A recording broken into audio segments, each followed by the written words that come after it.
All right, welcome back, everyone. Today we're going to be taking a deep dive into a situation that's got the whole world kind of holding its breath, Yeah.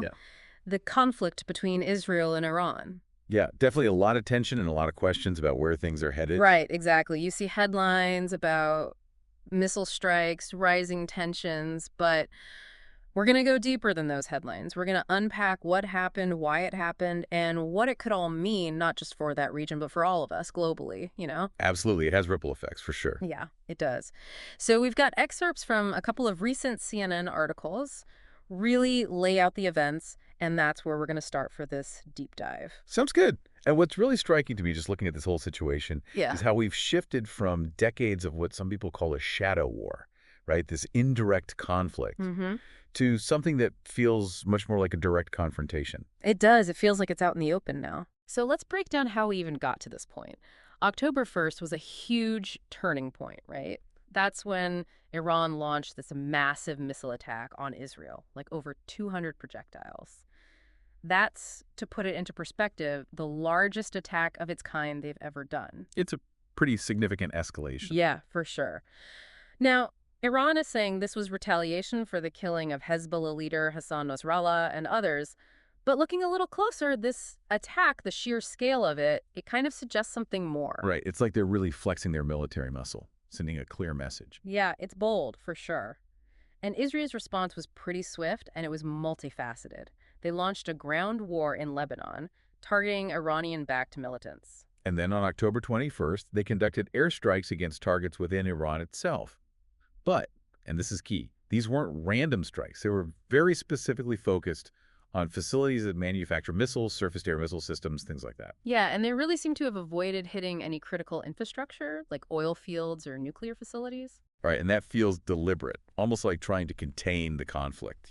Manage it a little bit. Yeah, while still sending a strong message. Yeah. It's a calculated risk, that's for sure. Okay, so how did Iran respond to these airstrikes? Well, publicly, they're downplaying the whole thing. Yeah. Saying their air defenses intercepted a lot of the projectiles, that the damage was minimal. They confirmed 2 Iranian soldiers were killed, as they put it, battling projectiles. Interesting choice of words. Very interesting. Yeah. Almost like they're trying to portray themselves as being on the defensive, not the aggressors. Yeah. At the same time, though, they're condemning the strikes as a violation of international law. Of course, yeah. I mean, their sovereignty was breached. Right. But here's what I find really intriguing. They've also been emphasizing their commitment to peace and security in the region.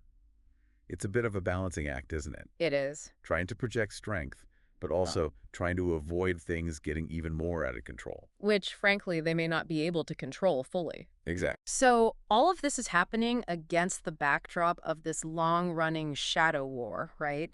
Decades of conflict simmering beneath the surface. Yeah, it goes way back. And we saw a little preview of this back in April when Iran launched those drone and missile attacks after an alleged Israeli strike on an Iranian embassy compound in Syria. So these recent events, they're not isolated. They're part of a much bigger and more complex story. Right, like chapters in a long book. Precisely. And if we want to try to understand what might happen next, we have to dig into what's going on inside both Iran and Israel, because what's happening domestically has a huge influence on how they act on the international stage. It always does, doesn't it? It does. So what's the political landscape looking like in Iran right now, and how could that be shaping their response to all of this? Well, the Iranian leadership is under a lot of pressure right now. You've got economic sanctions, social unrest, a population that's getting more and more frustrated. And there's always that temptation to use an external conflict to distract from internal problems. Classic tactic. It is. Rally around the flag, find a common enemy. Yeah. But they have to be careful Yeah, they do. because any further escalation could have really serious consequences, Mm-hmm.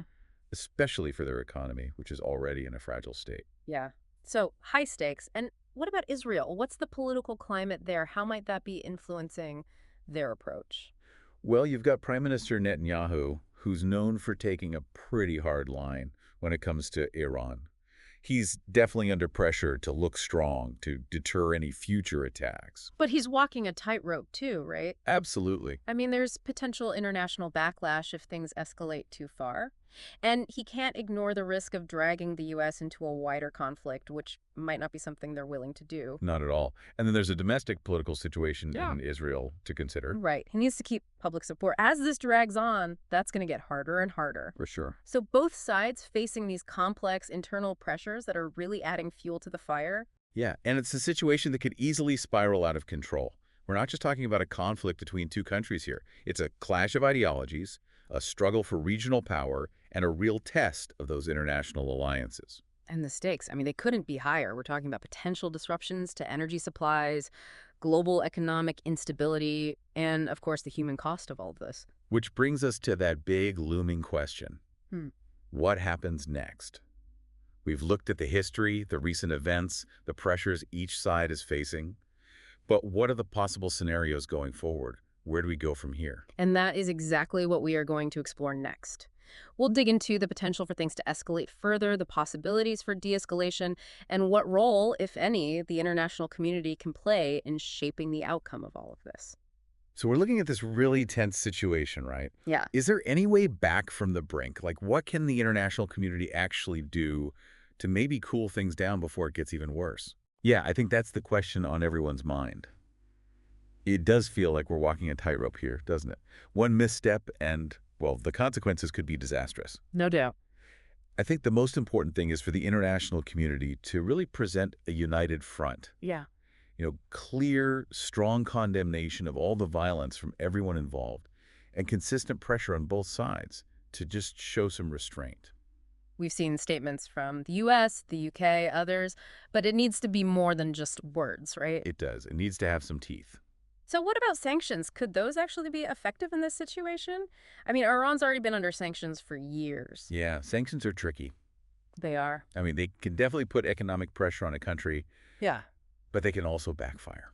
How so? Well, in Iran's case, they've been dealing with a heavily sanctioned economy for a long time now. More sanctions could actually make the regime dig in their heels even more. Just make them more defiant. Exactly. Or, even worse, they could end up hurting the Iranian people who are already struggling. Right. It's hard to target the government without hitting the citizens, too. Exactly. So sanctions alone, probably not the answer. Okay. So then what about a negotiated settlement? Is there any hope for diplomacy to actually work here? Diplomacy is always the best way forward. Ideally, Of course. but it takes two to tango. It does. Both sides have to be willing to come to the table in good faith, ready to compromise. And honestly, that's the hardest part here. Especially given the history between Israel and Iran, right? I mean, there's so much distrust there, decades of failed negotiations, broken promises. It's hard to imagine them suddenly finding common ground. It is. The baggage is heavy. Yeah. But I think even if it's a long shot, we need to at least try to figure out what a realistic diplomatic solution would even look like. Okay, so what would that involve? What are the core issues that really need to be addressed? Well, you can't ignore the elephant in the room, right? Iran's nuclear program. Israel sees that as an existential threat. Yeah. They've said over and over that they're willing to do whatever it takes to stop Iran from getting nukes. And Iran insists their nuclear program is for peaceful purposes. They do. But let's be real, a lot of people are skeptical, Yeah. including Israel and a lot of Western countries. Yeah. So any agreement would have to involve some pretty serious restrictions on Iran's nuclear activities and really, really strong inspection mechanisms to make sure they're actually complying. We're talking about building trust where there's been basically zero trust for decades. That's a tough one. This. So both sides would need to make some pretty big concessions. Absolutely. Iran would have to accept those restrictions, and Israel would have to find a way to, I don't know, at least verify that Iran is holding up their end of the bargain. Right. And again, in the current climate, it's hard to see either side being all that open to compromise right now. No, it doesn't seem likely. But I mean, even if a negotiated solution is unlikely, does that mean we should just give up on peace altogether? Absolutely not. I mean, as we've been discussing, the alternative is just too awful to even think about. It is, but it's easy to feel kind of helpless, you know? Like, what can we as individuals really do to influence something this big? I don't think we're powerless. The first step is staying informed and engaged. Read about what's going on, talk about it with people you know, and make sure your elected officials know that finding a peaceful solution is important to you. Right, letting them know it's a priority. Sometimes it feels like they're not listening, but if enough people speak up. Exactly. It can create pressure for change. We can demand that our leaders prioritize diplomacy over military action. And we can support those organizations that are doing the hard work on the ground. The people who are actually promoting peace and understanding in that region. They're the ones taking the risks, trying to build bridges. Absolutely. Their work is so important. It is. And in all this talk about politics and strategy, I think it's easy to forget about the actual people caught in the middle of this. That's such a crucial point. It is. It's easy to get lost in the abstract, but behind every headline, there are real people whose lives have been turned upside down. Absolutely. Thousands killed, countless more injured, millions displaced from their homes. Yeah. And the trauma from all of this, it doesn't just vanish. It lingers. Yeah. Generations feel it. The psychological scars, families torn apart, potential just wasted. That's the invisible wounds of war, right? The things we don't always see. Exactly. And those impacts, they go way beyond just Israel and Iran. Think about neighboring countries like Lebanon, Syria. They've been pulled into this conflict. Their citizens are bearing the brunt of the violence. It's a reminder that war is never a real solution. It just creates more problems down the road. It does. So we have to keep pushing for peace, even when it feels impossible. We have to. And, sometimes the best way to really connect with that hope, to understand what's at stake, is to hear from the people who have lived through this, to hear how they've coped, what their hopes are. And that's exactly what we're going to do next. We've got two really powerful interviews lined up. One with a young woman from Lebanon whose family had to flee their home after an Israeli airstrike, and the other is with an Israeli soldier who's struggling with PTSD after serving in Gaza. These are the voices we need to hear, the human side of this conflict. Wow. Those stories were really something else. They were powerful, weren't they? Really powerful. It's easy to get so caught up in, the politics and the strategies, but hearing those personal accounts, it really hits home the human cost of all of this. Yeah, it reminds us that war isn't just some kind of game, with pieces on a map. It's about real people, real lives being shattered, families torn apart, dreams that are just gone, and the future is just uncertain. And it just feels like the cycle of violence, it just keeps going. It does. Every retaliation just leads to more anger, more resentment, makes it even harder to picture a way out, a way to peace. It's disheartening for sure. It is. But I think even in the midst of all that pain, all that suffering, you see glimmers of hope. Yeah, you do. I mean, those interviews we just heard, they showed incredible resilience, a real longing for peace, a desire for something better, even from the people who've seen the very worst of it. Yeah, it's that resilience, that hope that makes me think we can't give up. We have to keep trying to find a way forward, a future where peace is actually possible. We do. And I think it starts with acknowledging how complicated this whole thing is. Yeah. Understanding both sides, even when you don't agree with them. Yeah. And looking for solutions that get to the root of the problem. Because the alternative, it's just not acceptable. It's not. More violence, more suffering, more generations growing up with this conflict hanging over them. I mean, we owe it to ourselves, to the future generations, and to those people whose lives have been affected by all this, to keep pushing for peace. We do. And it's important to remember, peace isn't just the absence of war. It's more than that. It's about justice, equality, understanding. It's about a world where everyone feels safe, where differences are respected, and where people talk to each other instead of fighting. That's the kind of world we should all be working towards. It might seem far off, but every step we take, every conversation we have, it brings us a little closer. It does. Yeah. So this deep dive, we've covered a lot of ground, the history, the recent escalations, what could happen next, but most importantly, I think, the human cost. Yeah. It's a lot to think about. It is.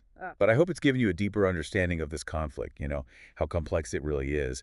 And I hope it encourages you to keep talking about it, to keep thinking about how we can find a path to peace. Because everyone's voice matters. Every single one. Stay informed, stay engaged, and don't lose hope. Thank you for joining us on this deep dive. Until next time, keep learning, keep asking questions, and keep pushing for a better world for everyone.